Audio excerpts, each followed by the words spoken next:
उत्तरोत्पादे च पूर्व निरोधात, इस सूत्र पर विचार चल रहा है।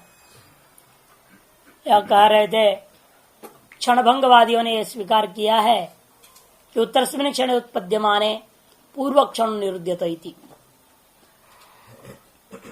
कहते हैं, उनका कहना है उत्पन्न होता हुआ जो उत्तर क्षण है, उत्पद्यमान शानच प्रत्यांत है, ध्यान रखना है। उत्पन्न होने के बाद ये नष्ट होता है ऐसा नहीं, उत्पन्न होते हुए ही पीछे को खत्म कर देता है। जैसे बिच्छू का बच्चे पैदा होते हैं ना, वैसे बिच्छू का बच्चे कैसा पैदा होते हैं, अपने माँ को मारते हुए पैदा होते हैं, अर्थात पैदा होते हुए माँ को मार डालते हैं। वो पेट को खाते खाते माँ को खाते हुए वो बाहर पैदा होते हैं। अरे जैसे पैदा होने लगते हैं वो अंदर ही पेट गर्भ में रहते वक्त से गर्भ को खाना चालू कर देते हैं। गर्भ खा के अंदर मोटे होते हैं, तगड़े होते हैं और पूरा फाड़ करके निकलते हैं। उत्पन्न होते हुए ही वो अपने माँ को मारना शुरू कर दिया। ऐसे ये भी है, उत्तर क्षण बिच्छू जैसा है। उत्तर क्षण वाला जो विज्ञान पैदा होते हुए पूर्व क्षण वाले विज्ञान को खत्म करके पैदा होता है, ऐसा मानते ही है। इति न चैवम अभ्युगच्छता पूर्वोत्तर क्षणयोर हेतु फल भाव शक्य संपादितुम। ऐसा मानते हुए आपके द्वारा पूर्वोत्तर क्षणों का परस्पर कार्य और कारण भाव सिद्ध नहीं कर पाओगे। क्यों? निरुद्धमान से निरुद्ध सेवा पूर्व क्षण से अभावग्रस्तत्वात्, विनाश को प्राप्त होता हुआ और तो विनष्ट जो पूर्व क्षण है वो अभाव रूपता को प्राप्त कर गया है। जो उत्पन्न होने लगता है तो ये अभाव रूपता को प्राप्त होने लगता है, और उत्पन्न हो गया तो ये अभाव को प्राप्त कर गया। यदि ऐसा है तो वही निरुद्धमान से, उन्हें विनाश को प्राप्त होता हुआ, या निरुद्ध सेवा अथवा विनष्ट सेवा पूर्व क्षण से अभावग्रस्त, तो पूर्व क्षण भूता विज्ञान क्षणिक विज्ञान अभावग्रस्त हो गया है, अतएव उत्तर क्षण के प्रति कारण नहीं हो सकता। अतः स्वभावभूत परिष्पन्नावस्था पूर्व क्षण उत्तर क्षण से हेतु इति अभिप्राय। तो पूर्व पक्षी अपना भाव को बदलता है, अभिप्राय बदल के बोल रहा है। यदि अभिप्राय के भाव रूपा, एक तो वो भाव रूप है भावभूत, और परिनिष्पन्न अवस्था सिद्ध अवस्था वाला है, भाव रूप है और सिद्ध अवस्था अपन जो पूर्व क्षण है, पूर्व क्षण से कहते हैं उत्तर क्षण से हेतु, उसको उत्तर क्षण कारण मानूंगा, ये मेरा अभिप्राय है। कहते तथापि नोपपद्यते, भले आप कह रहे हो कि वो भावभूत है, सिद्ध अवस्था वाला है, जो पूर्व क्षण वो उत्तर क्षण का कारण बन जाएगा, ये नहीं कह सकते आप। तो भावभूत से पुनर्व्यापार कल्पनायाम, क्योंकि वो भावभूत वस्तुओं में हमें पूछना पड़ेगा आपसे, वो सिद्ध था ना, पहले से विद्यमान है, वो सिद्ध माने विद्यमान है, और वो भाव रूपा अभाव रूपा नहीं है, तो उसमें कार्योत्पत्ति अनुकूल कोई व्यापार होगा कि नहीं होगा? यदि व्यापार मानोगे तो स्वक्षण स्वस्थिति क्षण से भिन्न स्वव्यापारवत क्षण में मानना पड़ेगा ना। स्वस्थिति क्षण हो गया और उसे उत्तर क्षण में आपको मानना पड़ेगा, उसमें व्यापार वाला क्षण हो गया, वो उसके बाद पैदा होगा, तो कम से कम दो तो मानना ही पड़ा। चलो उसके आगे वाले में नहीं रहा, मान लीजिए इन व्यापारवान क्षण, व्यापार रहित वाला क्षण और व्यापार वाला क्षण दो मान लिया आपने, तो क्षण विज्ञानवाद आपका भंग हो गया। वही कहते हैं भावभूत पुनः व्यापार कल्पनायाम क्षणांतर संबंध प्रसंगात, व्यापार की कल्पना कर लोगे तो व्यापारवद वाला क्षण विज्ञान अलग हो जाएगा, और व्यापार रहित पूर्व सिद्ध अवस्था वाला भावभूता क्षण विज्ञान अलग हो जाएगा। तो दो क्षण अवस्थाएं माननी पड़ जाएगी विज्ञान को, तो आपका स्व सिद्धांत हानि होगी।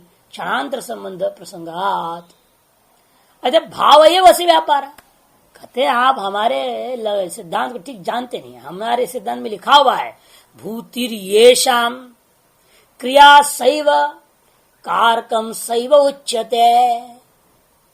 माध्यमिक कारिका का हिस्सा है ये, माध्यमिक कारिका ग्रंथ है, बहुत ही महत्वपूर्ण ग्रंथ है कारिका। जैसे हमारे यहाँ मांडू की कारिका है, उनके यहाँ माध्यमिक कारिका है, उसी शैली में है। श्लोकों की संख्या में थोड़ा ही फर्क है, ज्यादा फर्क भी नहीं है।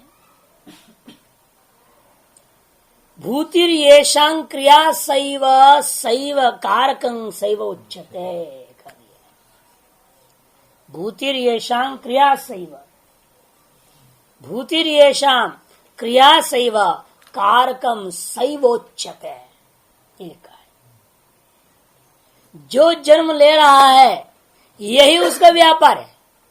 भूति ही न जन्म का होना, भू सत्यान धातु है ना, जिसका होना हो रहा है वही उसका व्यापार भी है और वही उसका कारण भी है। कारक बने कारण भी क्या मने क्षणिक पदार्थों की जो उत्पत्ति है ना, वो उत्पत्ति ही उसकी व्यापार है, वही उसका कारण भी है। अलग अलग नहीं तीन। आते क्षण विज्ञान बात तो हमारा ठीक बना रहेगा, कहते हैं ऐसा हो नहीं सकता है।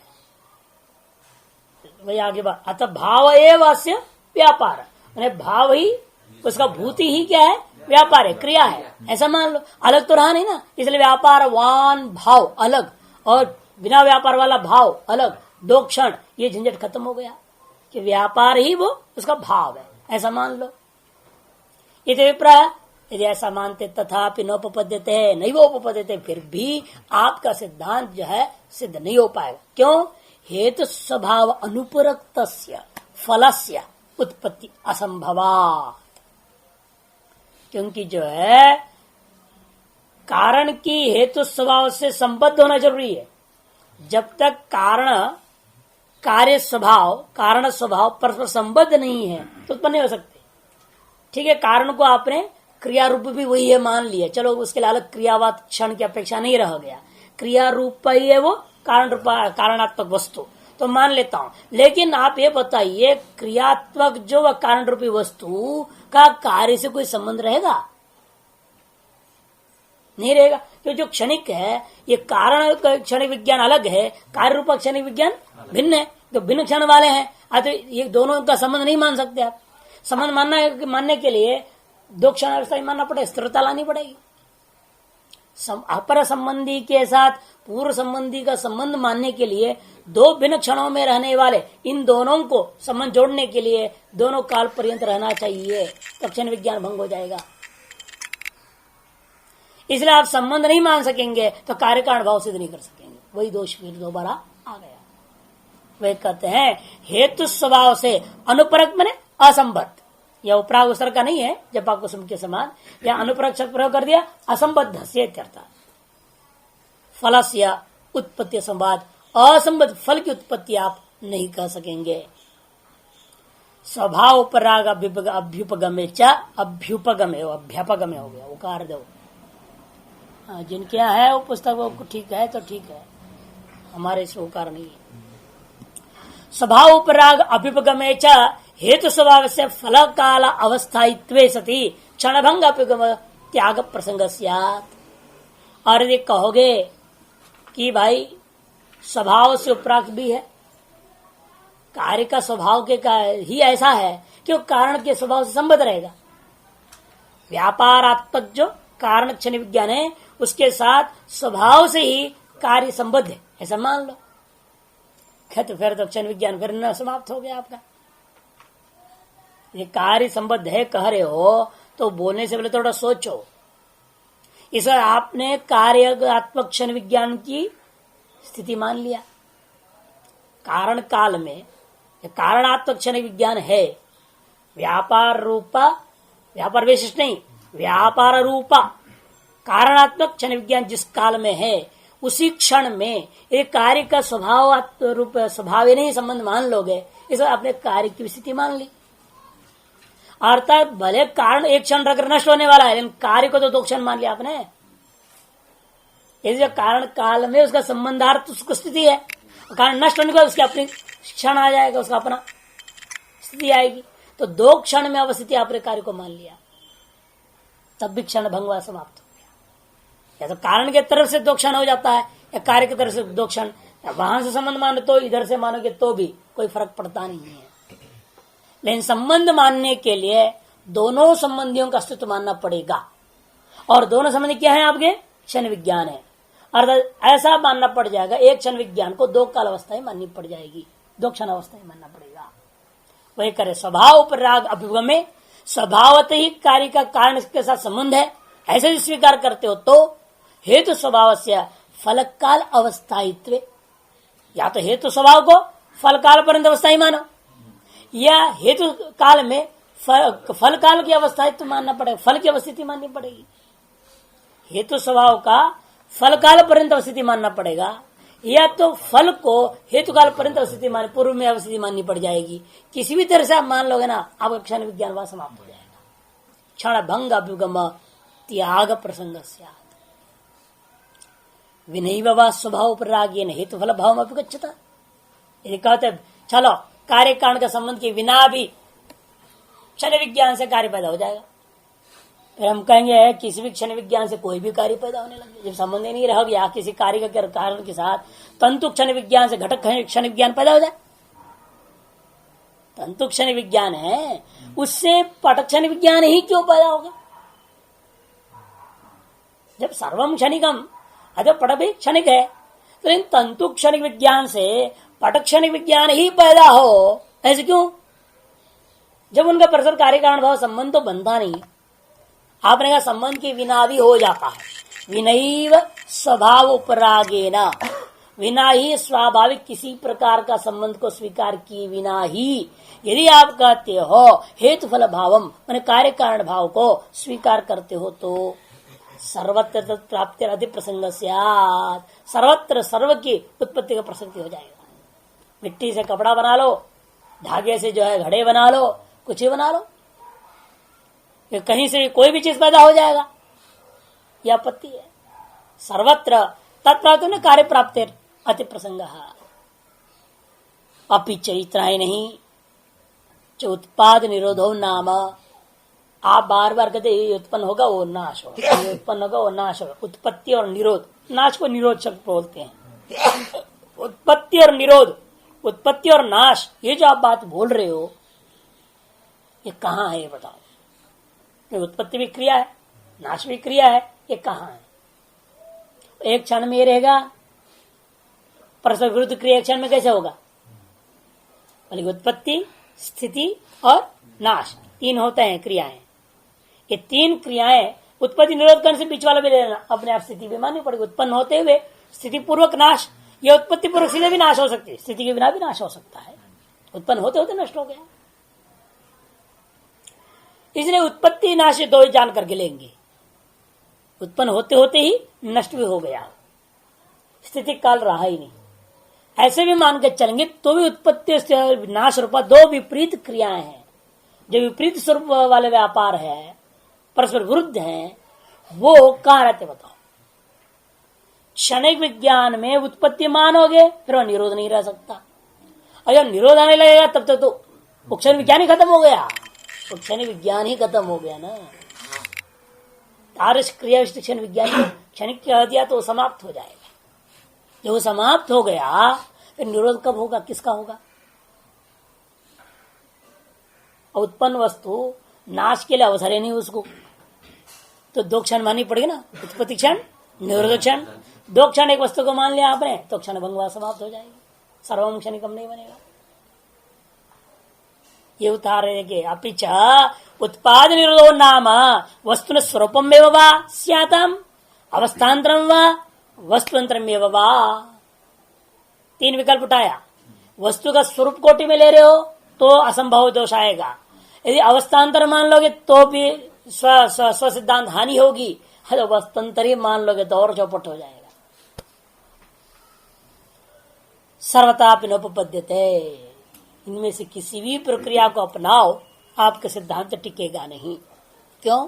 एक एक को समझा रहे देखो। यदि तावत वस्तुना स्वरूपम में उत्पाद निरोधो स्यादाम तो वस्तु शब्द उत्पाद निरोध शब्दों च पर्याय प्राप्त। सबसे पहला आपत्ति यह है, फिर तो वस्तु उत्पाद निरोध ये सब शब्द पर्यायवाची हो जाएंगे, क्योंकि स्वरूप है ना। जैसे जो घट का स्वरूप है वही कलश का स्वरूप है, तो घट और कलश क्या है? पर्यायवाची है। जब जिस चीज को आप घट बोल रहे हो, कलश भी का भी वही स्वरूप यदि है, कलश शब्द वाच्य स्वरूप भी वही यदि है तो अब क्या कहते हैं, उस स्थिति में घट और कलश दोनों एक स्वरूप का ही का बोधक होने के नाते एक स्वरूप से अभिन्नता का बोध करने से वो दोनों पर्यायवाची है।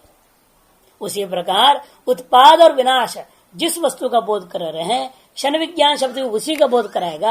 वस्तु शब्द से भी उसी तत्व का बोध यदि होने लग जाए, वस्तु, क्षण विज्ञान, उत्पाद, निरोध, ये सब पर्यायवाची होने लगेगा, जो कि बिल्कुल अपेक्षित नहीं है। अतः अस्ति कश्चित विशेष, इस चक्कर में उसी कारण पड़ेगा, फर्क लाने के लिए उसको कुछ विशेष माननी पड़ेगी। अतः पूर्व पक्षी अस्ति कश्चित विशेष वन्यता उत्पाद निरोध शब्दाभ्याम मध्यवर्तीनो वस्तुनः आद्यंताख्यावस्था अभिलप्यते थी। जो मध्यवर्ती एक वस्तु है, कोई माना स्थिति काल में एक वस्तु है, उस स्थिति कालीन क्षणिक विज्ञान का पूर्व और उत्तर, पूर्व में उत्पाद, उत्तर में निरोध नाम की दो अवस्थाएं हैं उसी वस्तु का। जैसे इस समय में आप जवान है ना, सब लोग लगभग जवान है, कोई बूढ़े तो है नहीं यहाँ, तो जवान है तो आपकी पूर्व अवस्था है बाल अवस्था, वो भी आपसे संबद्ध है ना, और आगे आएगा मरण अवस्था, वो भी आपसे संबद्ध होगा।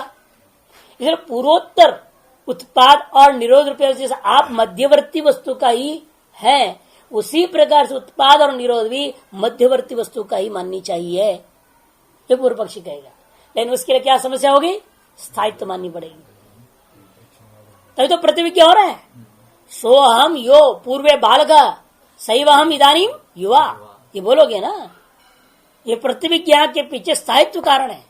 अस्थायित्व मान लिया तो अक्षर विज्ञान का सिद्धांत समाप्त हो जाएगा। इसलिए कहते देखो, उसको यदि ऐसा मानेगा तो उत्पाद निरोध शब्दों के द्वारा मध्यवर्ती किसी वस्तु को माननी पड़ेगी जिसका आदि और अंत अवस्था रूप ये दोनों के दोनों हैं, उत्पाद और विनाश।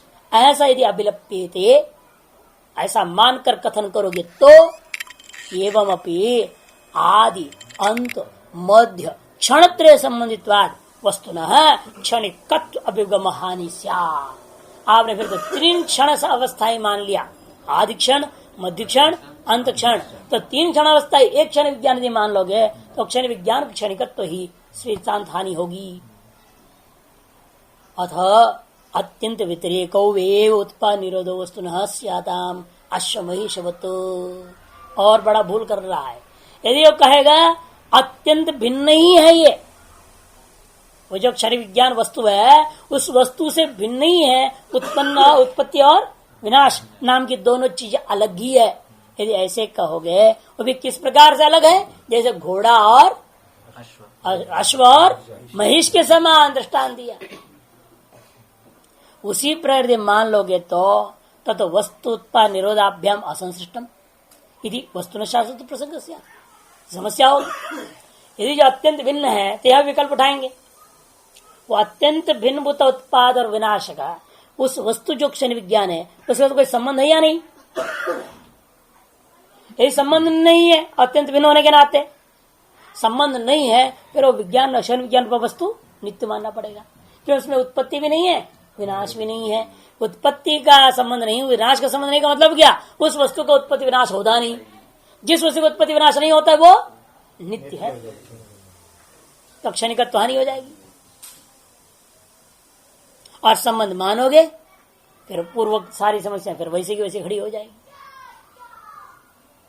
वही कह रहे हैं कि ततो वस्तु, फिर तो ये हुआ वस्तु का उत्पाद निरोधों के साथ में असंश्लिष्ट माने असंबद्ध इति चेत तरी वस्तु ने शाश्वत प्रसंग से, फिर तो वस्तु में नित्यत्व की प्रसक्ति हो जाएगी।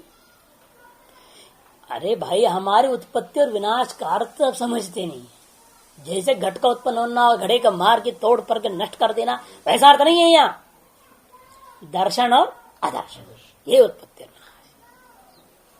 अब तो फंसेंगे, कहते देखो यदि च दर्शनादर्शन एवं वस्तुनः उत्पाद निरोधो से आते हम, वस्तु का दर्शन हो गया तो वस्तु की उत्पत्ति मान लूंगा, वस्तु का जो आदर्शन हो गया ये वस्तु का नाश है, अतः वस्तु से भिन्न ही उत्पत्ति और विनाश। एवं अपि, तब भी हम पूछेंगे दृष्टि धर्म होता न वस्तु धर्म हो, फिर तो दर्शन और दर्शन किसमें हो रहा है, वस्तु में नहीं है ना, वो तो हमारा धर्म हो जाएगा दृष्टा का। जो दृष्टित्व विशिष्ट क्षण विज्ञान है, दृश्य रूपा क्षण विज्ञान से भिन्न माननी पड़ेगी। और दृष्टि रूपा जो क्षण विज्ञान है उसको काफी समय तक मानना पड़ेगा, कि दर्शन काल में भी है वो और अदर्शन काल में भी है वो माननी पड़ेगी। तो दृष्टि रूपा क्षण विज्ञान नित्य हो जाएगा, तो सर्वम क्षणिकम ये सिद्धांत तब भी नष्ट हो गया, है ना। अरे दर्शन जो हो रहा है वस्तु का, वही तो अदर्शन भी करेगा, तभी तो उसको समझ में आएगी ये वस्तु उत्पन्न हो गया और न विनाश हो गया। नहीं तो वस्तु का उत्पत्ति हुआ, देखा, देखने से वो भी खत्म हो गया, तो अदर्शन को कौन देखेगा? अदर्शन को देखने वाला भी मैं हूं, ये माननी पड़ेगी। अतः दर्शन अदर्शन दोनों का जानने वाला दूसरा जो है उसी में है ये धर्म। दर्शन अदर्शन रूपा वस्तु का धर्म नहीं है। और तार दोनों धर्मों को वाला होने के लिए उसको दो क्षण रहना पड़ेगा, तो सर्वम क्षणिकम ये सिद्धांत नष्ट हो जाएगा। एवं अपनी दृष्टि धर्म उत्तव न वस्तु धर्मो वस्तु न शाश्वत प्रसंग, तब भी वस्तु शाश्वत हो जाएगा। तस्मादपि असंगतम सौगतम मतम, इसलिए भी ये सौगत अर्थात बौद्धों का एक नाम सौगत है। सौगतम मतम असंगतम, और क्या आपका नाम एक क्षण से ज्यादा रह गया वो शाश्वत हो गया, और क्या। जो आपके सिद्धांत के हिसाब से हम बोल रहे हैं, हम अपने सिद्धांत से थोड़ी बात कर रहे हैं, हम वेदांत के हिसाब से नहीं बोल रहे ना, अभी बौद्ध के हिसाब से बोल रहे हैं हम। बौद्धों के लिए क्या, एक क्षण से अधिक रह गया तो उनको उसमें नित्यत्व माननी पड़ जाएगी। अधिक क्षण रहना ही स्थायित्व ही नित्यत्व है। इसी के विरुद्ध में तो चल रहे हैं, स्थिरत्व नहीं होना। कोई संसार में कोई भी वस्तु स्थिर नहीं है, प्रतिक्षण नष्ट हो रहा है, प्रतिक्षण बदलते जा रहा है। अतः सर्वम क्षणिकम वो कहते हैं।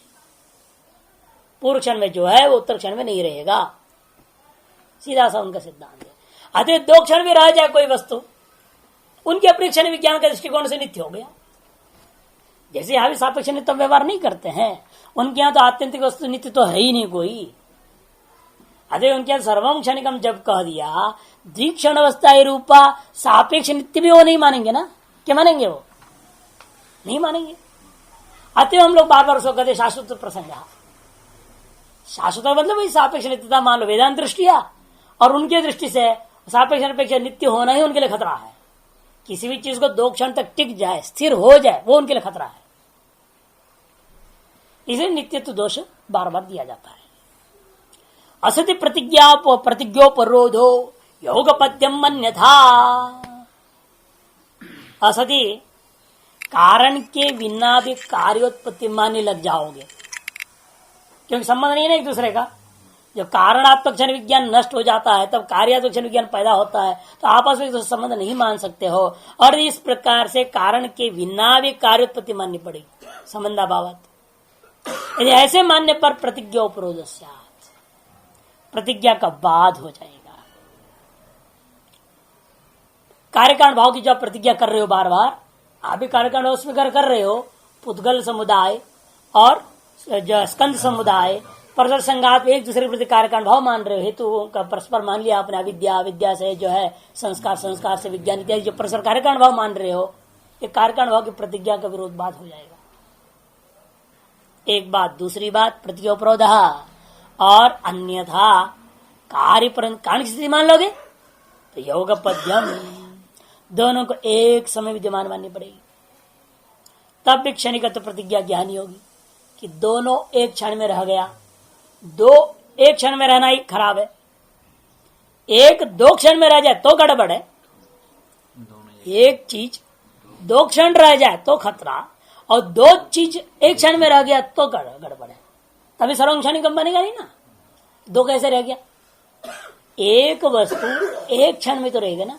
क्षणिकम का मतलब यही उनका मतलब है, एक वस्तु स्वस्वरूपेण एक एक क्षण में रहेगा, अर्थात उस समय में, उस समय काल में भी, युगपत काल में भी दूसरा कोई वस्तु अपना स्वक्षण होकर के इसके साथ संबद्ध नहीं रह सकता। और एक क्षण के से परिचिन जो वस्तु को कह रहे हो, वहां पर उसी क्षण में, उसी वस्तु में उसके साथ दूसरा नहीं हो सकता, अर्थात दो एक साथ एक क्षणिक विज्ञान रूप में विद्यमान नहीं हो सकता। जैसे अंग्रेजी विज्ञान पढ़े है ना, उसमें होता है न्यूक्लियस, एक न्यूक्लियस होता है, जैसे कोई वस्तु स्थूल है ना, स्थूल में बाहर इलेक्ट्रॉन होती, इलेक्ट्रॉन्स बोलते हैं, वो घूमते फिरते रहता है, अनित्य बहुत होता है। एंड बीच में एक ठोस चीज होती है, उसको कहते हैं न्यूक्लियस। उसमें दो हिस्सा मानते हैं, है ना, एक पॉजिट्रॉन है, एक न्यूट्रॉन। वो दोनों एक बंधे हुए रहते हैं, बाकी सब जो है बगड़ सगड़ होते रहते हैं, वो दूसरे सब में शामिल भी हो सकता है। पानी कैसे बन गया? जो हाइड्रोजन है और ऑक्सीजन है, जो कहते हैं ना, ये हाइड्रोजन ऑक्सीजन के जो इलेक्ट्रॉन मिले, न्यूक्लियस कभी नहीं मिलते। न्यूक्लियस मिल गया तो बात खत्म, फिर ना हाइड्रोजन रह जाएगा ना ऑक्सीजन रह जाएगा, हम समाप्त हो जाएगा। वो न्यूक्लियस कभी मिलते नहीं। वो जो इलेक्ट्रॉन है ना बाहर जो नाच रहे हैं, वे आपस में मिश्रण कर जा करके करने से दोनों के दोनों न्यूक्लियस नजदीक आते हैं, एक जैसा दिखते हैं, एक अलग ही रहते हैं वो, लेकिन दोनों के दोनों एक के अंदर स्थिर रहते हैं। उसी प्रकार यहां समझिए, यदि कार्य और कारण दोनों के दोनों एक क्षणिक विज्ञान का उपाधि बन जाए या एक क्षणिक विज्ञान स्वरूप को धारण कर लेगा, तो ये वो बौद्धों को इष्ट नहीं है, ये हो नहीं सकता। एक क्षणिक विज्ञान का स्वरूप एक ही होगा, या तो उसका स्वरूप कारण होगा या तो उसका स्वरूप कार्य होगा, दोनों नहीं हो सकता। इसे कहते अन्यथा योगपद्यम स्यात्, दोष दे रहे। यदि दोनों है मानोगे तभी युगपत एक साथ में कार्य और कारण दोनों के दोनों एक क्षण विज्ञान स्वरूप को धारण कर लेंगे, ये आपत्ति तुम्हारे ऊपर आएगा। एक वस्तु दो क्षण रहे ये भी इष्ट नहीं, दो वस्तु एक क्षण विज्ञान का स्वरूप कोटि में आ जावे यह भी उनको इष्ट नहीं है। एक वस्तु एक देश में एक क्षण आवच्छन होकर के एक क्षण विज्ञान नाम से कहा जाएगा,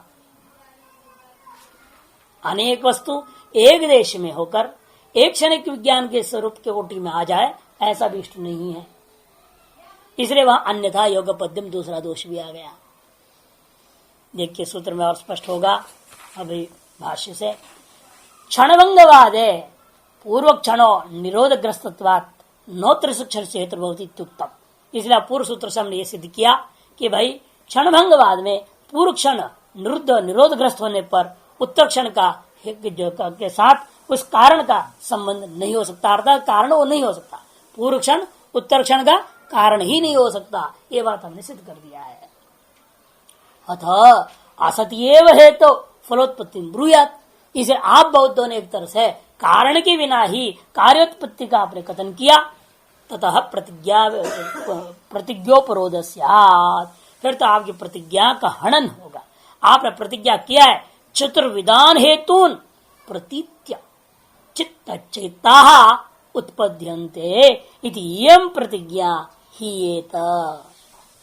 आपकी प्रतिज्ञा है चार प्रकार की कारण सामग्री के इकट्ठे होने के पश्चात, इकट्ठा होने पर ही, प्रतीति शब्द यहाँ पर जो है कारण का वाचक है, प्रत्यय प्रत्यय प्रतीति प्रतीत्य, इसलिए प्रज्ञा कारणों की इकट्ठा होने पर ही कार्य कौन चित्त और चैता उत्पद्यन्ते।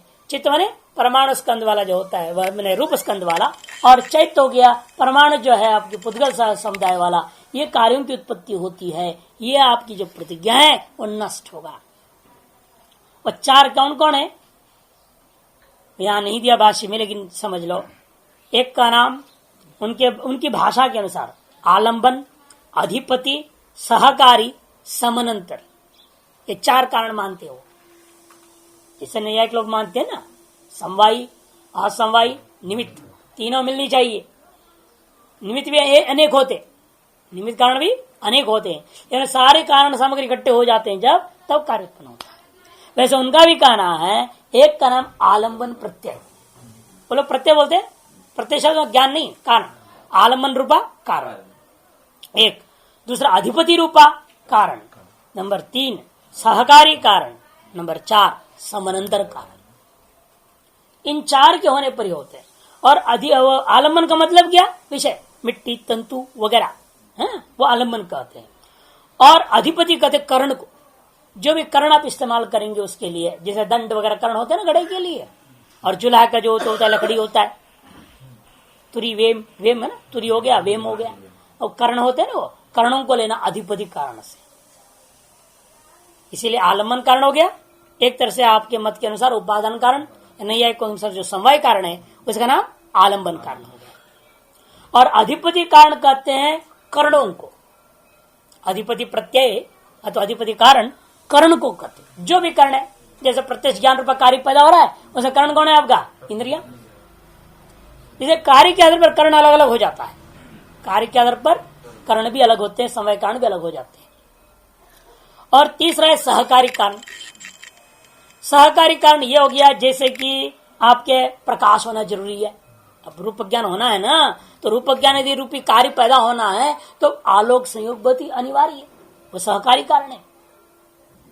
उसके अलावा एक और मानते वो लोग संस्कार कारण, जो संस्कार रूपा है जिसका नाम वो कहते हैं समानांतर कारण। उसका नाम है समानांतर कारण। और समानांतर कारण कुछ और नहीं, संस्कार। आपके अंदर उस वस्तु का संस्कार होना पहले से जरूरी है, तभी कार्य पैदा होगा। आपने कैसे प्राप्त किया संस्कार अलग बात है, लेकिन यदि उस चीज की संस्कार नहीं है तो कार्य होगा ही नहीं। यदि तंतु में पट का संस्कार नहीं है तो तंतु से पट को उत्पन्न नहीं कर सकते, और तंतु से पट उत्पन्न होता है यह आपके अंदर भी संस्कार है। कुड़ाल के अंदर, निमित्त कारण के अंदर सहकारी कारण सब है। सहकारी कारण में कुड़ाल भी आ गया, सब आ गया, निमित्त कारण है वो।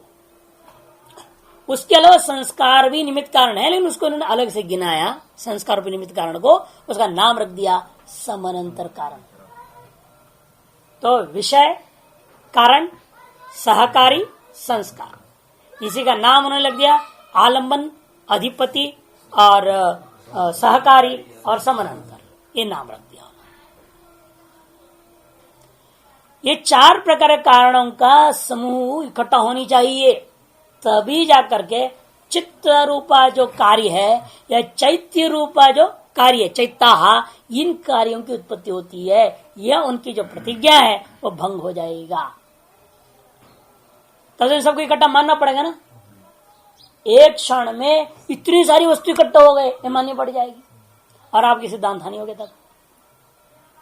और इन सबको उतने क्षणों तक विद्यमान मानना पड़ेगा ना, आपस में मिलजुल के काम करने लायक। ऐसा माने तो क्षण विज्ञान वाद का हानि होगा। वही करे यम प्रतिज्ञा ही निर्हेतु कयंच उत्पत्तौ। और यदि कहो कार्य कारण मानूंगा नहीं, छोड़ो कार्य कारण भाव नहीं संसार में, फिर तो अप्रतिबंधात सर्वम सर्वत्र उत्पद्येत। फिर कोई किसी का रोक टोक है नहीं, सारी चीजें सही कहीं भी पैदा होने दे, सब जगह पैदा होने लग जाएगा। लोहा से सब्जी उगने लग जाए, फिर क्या परेशानी तुमको, है ना? क्यों नहीं होगा? क्या कार्यकारण वो है किसी चीज का? कोई खेती की जरूरत है नहीं सब्जी के लिए। तो ये समस्या होगी, हर चीज में सर्वम सर्वत्र उत्पद्यति आपत्ति हो जाएगी यदि कार्यकारण भाव वस्तुओं का नहीं मानोगे तो। अतः उत्तर क्षणोत्पत्ति यावत तावत अवतिष्ठते पूर्व क्षण इति ब्रूया। तब ये कहना पड़ेगा जब तक वो उत्तर क्षण में कार्य उत्पन्न नहीं होता है तब तक पूर्व क्षण बना ही रहेगा। उसकी उत्पत्ति होने के अनंतर मरेगा, नाश होगा। तब तो दोनों की औषधि माननी पड़ी आपको। तब तो योगपद्यम हेतु फल हेतु आत्मक जो क्षण विज्ञान, फलात्मक जो क्षण विज्ञान, मैंने कारणात्मक क्षण विज्ञान, कार्यात्मक क्षण विज्ञान, दोनों एक काल अवच्छेदन आपने मान लिया। अरे दो क्षण विज्ञान एक क्षण में रह जाना ये भी इष्ट नहीं है, क्षणिक का स्वरूप ही नष्ट हो जाएगा। तथापि प्रतिज्ञोपरोध एव स्यात्, तब ये प्रतिज्ञोपरोध रूप दोष स्थिर ही रहा। मैंने यहाँ प्रतिज्ञा से क्षण विज्ञान रूप जो प्रतिज्ञा वो नष्ट हो जाएगा। क्षणिका सर्वे संस्कारा इति इयं प्रतिज्ञा, वही समझा रही है। सवस्तु जो संस्कार है, समस्त जो वस्तु है, सर्वम क्षणिकम, ये जो आपका प्रतिज्ञा है वो उपरुद्ध हो जाएगा। इतना ही एक और बात है, प्रतिसंख्या प्रतिसंख्या निरोध प्राप्ति अविच्छेदात् सूत्र आरंभ होता है। वैनाशिक लोगों की एक विचित्र कल्पना है, वो तीन चीज मानते हैं, प्रतिसंख्या, अप्रतिसंख्या निरोध और अप्राप्ति या आकाश। अप्राप्ति आकाश को, लेकिन यहां पर आकाश से कोई लेन देन नहीं रहेंगे, दो ही चीज लेंगे, प्रतिसंख्या और अप्रतिसंख्या निरोध। इन दो का खंडन है, आकाश का खंडन बाद में आएगा। लेकिन तीन चीजों मानते हैं, एक तो प्रतिसंख्या को मानते हैं और दूसरा जो है अप्रसंख्या निरोध को मानते हैं और तीसरा आकाश को मानते हैं। इन तीन में से दो का खंडन सूत्र में आ रहा है, प्रतिसंख्या और अप्रतिसंख्या निरोध। पहले प्रतिसंख्या क्या समझिए। संख्या माने बुद्धि। यहां संख्या तो 1 2 3 नहीं गिनना। सम्यक ख्यायन्ते संज्ञा ज्ञानम, वो भी नहीं। यहां संख्या का तात्पर्य उनका तत्पर सम्यक ख्यायन्ते प्रकाशन्ते ये ना, सम्यक प्रकारेण प्रकाशित होता है, जिससे जो उस क्षण विज्ञान रूप बुद्धि माने क्षणिक विज्ञान, उस विज्ञान को नाम संख्या। प्रति माने प्रतिकूल, अर्थात भाव पदार्थ के प्रतिकूल जो बुद्धि, भाव पदार्थ के प्रतिकूल जो बुद्धि उस विद्यमान को अविद्यमान करता है, विद्यमान को अविद्यमान या अविद्यमान को विद्यमान ऐसा करने वाली बुद्धि का नाम प्रतिसंख्या। विद्यमान को अविद्यमान कर देवे या अविद्यमान को विद्यमान कर देवे विपरीत, इसी का नाम प्रतिसंख्या। ऐसे विज्ञान का नाम प्रतिसंख्या। और उस प्रकार की प्रतिसंख्या का भी जो नाश हो जाए उसका नाम प्रतिसंख्या निरोध, उसका नाम है प्रतिसंख्या निरोध। और ऐसे वस्तु नष्ट होने वाले स्तंभ आदि के दो प्रकार का नाश भी इसमें है। उससे प्रतिसंख्या के द्वारा किया हुआ नाश का नाम प्रतिसंख्या निरोध। और इसकी विपरीत बुद्धि पूर्वक नाश नहीं हुआ, स्वतः ही नष्ट हो गया मान लो कोई चीज। तात्पर्य क्या है? बुद्धि पूर्वक नाश का नाम प्रतिसंख्या निरोध, और बुद्धिपूर्वक जहां नाश नहीं हो रहा है, स्वतः ही नष्ट हो गया कोई वस्तु, उसका नाम अप्रतिसंख्या निरोध। अच्छा, प्रतिसंख्या निरोध और अप्रतिसंख्या दो प्रकार का नाश है, और दोनों प्रकार का नाश की अप्राप्ति ही निरोध शब्द उभयान वही है ना, प्रतिसंख्या निरोध और अप्रतिसंख्या निरोध, दोनों प्रकार के नाश की अप्राप्ति स्यात्। और उसकी आपके सिद्धांत के अनुसार जो दो प्रकार का नाश मानते हो, वो दोनों प्रकार नाश की सिद्धि नहीं हो सकती। क्यों? अविच्छेदात। क्योंकि आपके मत के हिसाब से क्षण विज्ञान की धारा चलती रही, अब धारा चल रही तो उसका धारा का तो विच्छेद ही नहीं है। जब विच्छेद नहीं है तो नाश कैसे? नाश का मतलब क्या है? विच्छेद हो जाना चाहिए ना। चाहे प्रवृत्ति विज्ञान धारा हो, चाहे आलय विज्ञान धारा हो, नाश तब मानी जाएगी जब उस धारा का विच्छेद हो जाए। और धारा का विच्छेद आप मानते नहीं। जब धारा का विच्छेद ही नहीं हुआ, अगर न प्रतिसंख्या नाश है न अप्रतिसंख्या नाश है, दोनों प्रकार का नाश है उसका। न तो बुद्धिपूर्वी का नाश है न अबुद्धिपूर्वी का नाश भी नहीं है। उभय प्रकार का नाश की सिद्धि नहीं हो सकती। अप्राप्ति में असिद्धि स्यात्। प्रतिसंख्या और अप्रसंख्या नाम का दो प्रकार का जो निरोध वो मानते हैं, दोनों प्रकार का निरोध माने विनाश की अप्राप्ति माने असिद्धि हो जाती है। क्यों? क्योंकि आपने धारा का विच्छेद मानते ही नहीं, अविच्छेदात। अब देखिए ठीक है भाष्य। अपिच वैनाशिका कल्पयन्ति, वैनाशिक लोग बुद्धि बोध्यम त्रयादन्य संस्कृत क्षणिकंचैति। बुद्धि जो है तीन प्रकार। एक बोध्यम बुद्धि होती है, वो तीनों से अन्य, त्रयाद अन्य। बुद्धि नपुंसकलिंग है, बुद्धि यहाँ स्त्रीलिंग नहीं है। बुद्धि नपुंसकलिंग प्रयोग कर रहे हैं विज्ञान के लिए। क्षण विज्ञानम, जो क्षण विज्ञानम शब्द क्या है? नपुंसक होता है ना, इसलिए बुद्धि अलग पद है। बुद्धि बोध्यम एक पद नहीं है, वो एक छाप दिया गलत हो गया। बुद्धि अलग, बोध्यम अलग। बुद्धि तीन चीजों से अलग होती है। विज्ञान जो है वो तीनों से अलग है। कौन तीन से अलग है? बोध से अलग है, संस्कृत से अलग है और क्षणिकत्व से अलग है। त्रयाद अन्यत। कौन से? कद एक तो दृश्य और दूसरा जो है आपका संस्कृत कहते हैं उत्पाद्य को। बोध्य हो गया प्रमेय मात्र वस्तु, दृश्यभूता वस्तु प्रमेय मात्र वस्तु का नाम बोध्य। और जो संस्कृत शब्द से अर्थ लेना है जो उत्पाद्य है, जो उत्पाद्य है उसके संस्कृत शब्द से बोल रहे हैं। और तीसरा तो क्षणिक स्पष्ट ही है, क्षणिक है। ये तीनों से इन त्रयाद अन्यत बुद्धि तदपि च त्रयम। और वो जो तीन है, कौन? बोध्य, संस्कृत और क्षणिक, ये तीनों के तीनों विनाशी हैं।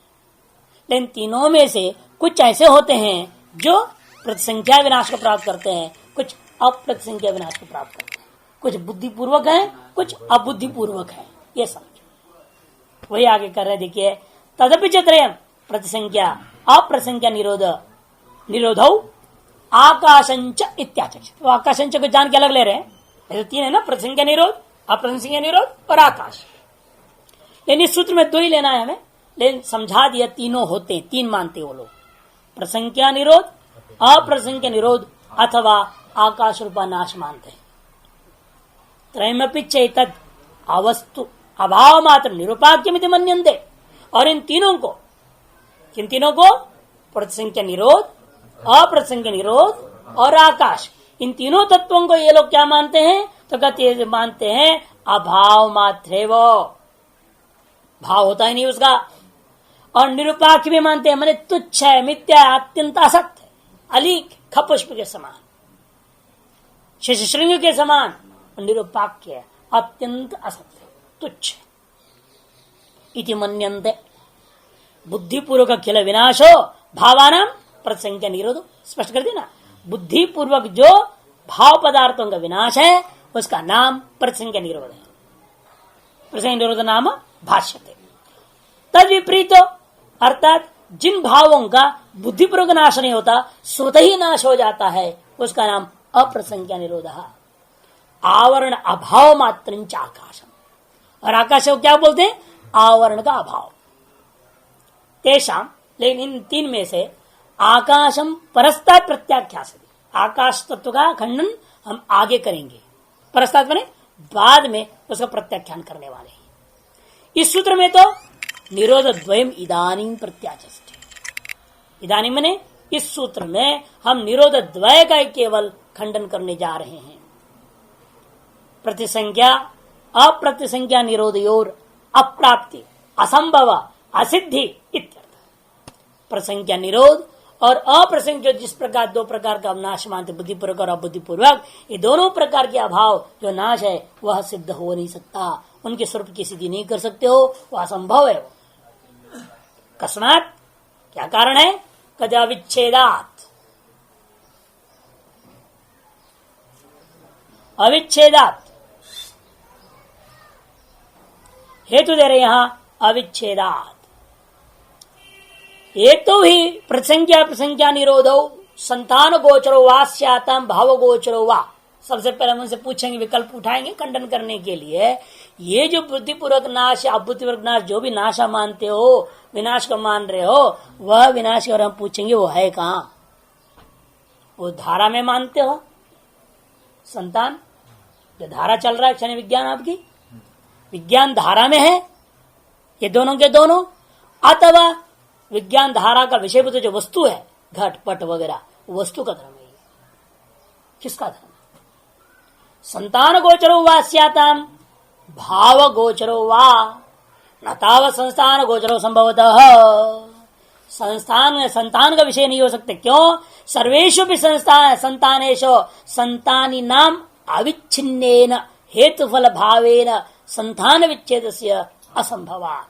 क्योंकि सभी संतानों में किसी घट संतान, पट संतान, मठ संतान, प्रत्येक संतान चल रहा, धारा चल रहा है, पट पट पट पट पट पट पट पट चल रहा है, घट घट घट घट घट चल रहा है। घट ऐसे धारा नहीं चले फिर घट खत्म हो जाएगी, वो धारा चलती रहेगी। चल रहा है जैसे गंगा जी लगातार चल रही ना, अनादि काल से चल रही, कितने साल कब प्रकट हुई और अब तक चली जा रही है, कितने हजारों वर्ष बीत गए हैं। उसी प्रकार से घट की धारा चल रहा है, पट की धारा चल रहा है, मठ की धारा चल रहा है। जैसे आप हैं, जब से आप पैदा हुए हो तब से आप कहते हो अहम शंकर अहम शंकर अहम शंकर अहम शंकर, धारा चल रहा है, क्षण विज्ञान धारा ही है। हर वस्तु का संतान चल रहा है। इन सभी संतानों में जैसे यहाँ जितने भी चल रहे धाराएं, हम 25 बैठे हैं मान लो, यहाँ 25 की धारा चल रही है ना, अलग अलग। कोई अगर अहम साहेबराव बोल रहा है, कोई हम वासुदेव वासुदेव बोल रहा है, कोई कुछ बोल रहा है, अपनी चल रही है, वो अंदर ही अंदर चलते रहता है। एक क्षण को भी आप भूलते नहीं अपने आप को। नाम शंकर बोलेगा क्या कभी? कभी एक क्षण के लिए भी नहीं बोलते। एक क्षण के लिए भी आप कह दो नाम श्रीनिवास बोल दो तो गड़बड़ा जाओगे, फिर मैं क्या हूं, फिर डर जाओगे। भैया नहीं तो फिर है क्या? वो धारा लगातार चल रहा है, उसको आलय विज्ञान कहते हैं। अलग बात है प्रवृत्ति विज्ञान बाह्य घटक कार्यों के लिए कहते हैं, अंतर अपने के लिए कहते हैं। हम आलय विज्ञान नाम रख दिया, आलय विज्ञान और प्रवृत्ति विज्ञान है तो सब संतान ही, लेकिन सकल धाराओं में इसलिए कह दिया संतानेषु भूषण सर्वेषु अपि संतानेषु। संतानी नाम जो संतान वाला है, संतानी नाम अविच्छिन्नेन हेतु फल भावेन, पूर्व पूर्व जो था उत्तर उत्तर पूर्व में जो घट था वही उत्तर में घट रूप में न कार्य कारण भाव से लेकिन अलग अलग होकर के। पूर्व क्षणावचिन जो घट है उत्तर क्षणावचन घट के प्रति कारण होकर के, इसे कार्य कारण भाव से वो घट रूपा जो संतानी है उसका संतान चलने लगा, धारा चलने लगी। इस तरह से हेतुफल भाव के द्वारा संतान विच्छेद से असंभवात, संतान का विच्छेद जब नहीं हुआ तो विनाश कहां से आएगा बताओ? बुद्धिपूर्वक नाश में संतान पे नहीं माना जा सकता, अबुद्धिपूर्वक नाश में नहीं माना जा सकता। नापि भाव को चलो संभवतः, चलो फिर घट में मान लो, संतानी में मानो, भाव मैंने संतानी, संतान एक धारा है, उसका जो संतानी का मतलब वो जो द्रव्य है, जो वस्तु है, भाव है, जिसका संतान आप मान रहे हैं उसको संतानी कहते हैं। संतान और संतान, धारा और धारा वाला वो वस्तु, उसमें मान लो उसको भाव कहेंगे, भाव गोचरो, उसमें विनाश मानते हैं। वो नाश हो गया तो संतान ही नष्ट हो जाएगा। नहीं, भावानाम निरन्वय निरुपाक्य विनाश संभव। लेकिन समस्या है कोई भाव पदार्थ का नाश होता है संसार में देखा गया वो सान्वयी नाश होता है। सान्वय नाश हुआ, निरन्वय नाश नहीं होता भाव पदार्थ का। निरन्वय नाश उसका होता है जो भाव नहीं है, जो मिथ्या है। सर्प नष्ट हो गया, जैसे आपने रज्जू को देख लिया तो रज्जू में अब तक दिखाई दे तो सर्प नष्ट हो गया, लेकिन नष्ट कहां हुआ? जैसे घड़ा नाश हो गया, कहां हुआ? घड़े का नाश आप टुकड़ों में देखते हैं, कपाल पड़ा हुआ है वहां, टुकड़े पड़े हुए नष्ट। आदमी का नाश हो गया तो मुर्दा पड़ा है वहां पे, इसको सानवे नाश कहते हैं। पट नष्ट हो गया तो राख पड़ी है, नोट नष्ट हो गया टुकड़े में कागज पड़ा है, इसको कहते हैं सानवे नाश। वह कहीं ना कहीं उसका नाश, उस कार्य का नाश कारण में दिख रहा है, टुकड़ों में दिख रहा है। वहां जितने भी भाव पदार्थ आप देख लो संसार में, उसका नाश यदि मानोगे तो सानवे नाश ही होता है। भाव का निरन्वय नाश कभी हो नहीं सकता। हाँ, कल्पित भाव पदार्थ है अर्थात मिथ्या वस्तु है तो निरन्वय नाश हो जाएगा। जैसे हमारे वेदांत में सारा संसार का निरन्वय नाश हो जाएगा। क्यों? पूरा संसार हमारे यहाँ मिथ्या है, इसका निरन्वय नाश होगा, उसको कहीं मिलेगा नहीं। इसलिए हम दृष्टांत दे रहे थे, सर्प नष्ट हुआ, कल्पित भाव पदार्थ थी, मिथ्या पदार्थ था। और रज्जु को देखते नष्ट हो गया, नष्ट हो तो कहां है? उसका कोई मुर्दा ढूंढो, और सांप का मुर्दा मिलेगा नहीं आपको। क्यों नहीं मिला? उसको कहते निरन्वय नाश, क्योंकि वो मिथ्या था। जो सत्य भाव पदार्थ है, चाहे व्यावहारिक सत्यता भी हम मानते, जहां देख रहे हैं आप घटा दृष्टांतों में, वो सत्य भाव पदार्थों का नियम है, वो सान्वय नाश ही होगा, सोपाख्य नाश ही होगा। उसका कथन भी हो सकती है। इसे कहते हैं भावानां निरन्वयो निरुपाख्यो वा विनाशः नहीं संभवति। सर्वासु व्यवस्थासु प्रत्यभिज्ञान बलेन अन्वयी अविच्छेद दर्शना, कि सभी अवस्थाओं में आप देख लीजिए उस प्रत्यभिज्ञान के बल पर आप ग्रहण करते हो, अमुक का नाश अमुक वस्तु में हो गया है। घट का नाश हम कपाल में देख रहे हैं, तंतु का नाश, पट का नाश तंतुओं में देख रहे हैं, तंतु का नाश हम अंशों में देखेंगे, अंश भी नष्ट हो गए, भस्म हो गया तो भस्म में देखें। मैंने सान्वय ही सर्वत्र हम देखते हैं।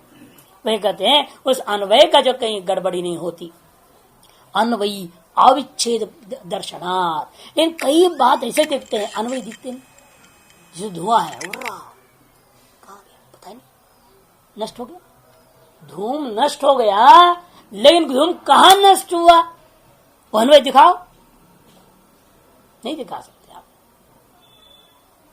पानी बरसी, पता नहीं, खत्म, कहां गया? धरती में समा गया। और धरती में समा गया है, निकालो ना अंदर, मिट्टी खोदो, पानी मिलेगा वहां पे? गया हो, निरन्वय नाश हो रहा है यहां पर। कहते नहीं, यहां भी वास्तव में निरन्वय नाश नहीं है।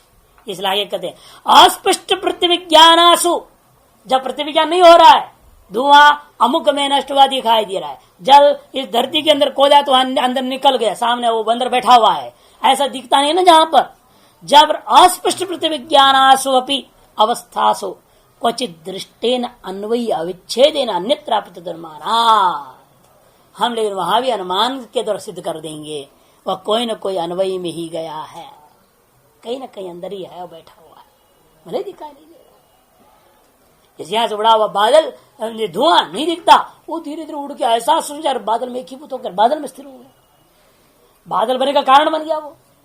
जहां वर्षा वगैरह नहीं होती, क्या लोग जंगल में आग लगा देते हैं ताकि वो गर्म ताप है ना, ताप भी बिगड़ेगा उससे, यहाँ अधिक ताप हो जाएगा और वो धुआं जाकर जो वाष्प है ऊपर में सूर्य ने जो खींचा हुआ है उसको वो संगठित कर डालेगा, धुआं, बादल बन जाएंगे और बारिश होगी। रूपांतर को प्रकार अन्वय हो ही गया ना वहां पर, भले हमें आंखों से सीधा नहीं दिख रहा है, यहाँ धुआं से धुआं गया वो बादल को बना रहा है, अतएव बादल में चला गया, बादल में रूपी अन्वय में लीन हो गया, ऐसा हम नहीं दिख रहे हैं, नहीं दिखाई दे रहा है, प्रतिविज्ञा नहीं होती है, लेकिन फिर भी अनुमान किया जाता है कोई भी भावात्मक कार्य है वो जरूर सान्वय सोपाक्य ही नाश होता है, निरन्वय निरुपाक्य नाश नहीं होता है। इसे अस्पष्ट प्रतिविज्ञानास्वपि अवस्थासु क्वचित दृष्टेन, कहीं आपने देखा तो है ना, उसके आधार पर क्या करना, अन्वयी अविच्छेदेन अन्यत्रापित अनुमानात्, अन्वयी का अविच्छेद को देखते हुए अन्यत्र अनुमान कर लीजिए। इसे अनुमान नीचे दिया है, अंकुरादय क्वचित अनुस्यूतान्वयी भावस्था। अंकुरादि कैसे हैं, अनुस्यूत किसी अन्वयी भाव में स्थित होते हैं, क्यों, कार्यत्वात् घटवत् दृष्टांत, ये अनुमान करेंगे। इसके लिए एक उसमें कारिका भी आया हुआ, देखिए, उद बिंदौ च सिंधौ च तो यह भावो न भिद्यते विनष्टे बिंधा वस्ति तस्यान्वयोम्बुदौ, ये श्लोक दिया है, इस पर विचार करके करेंगे।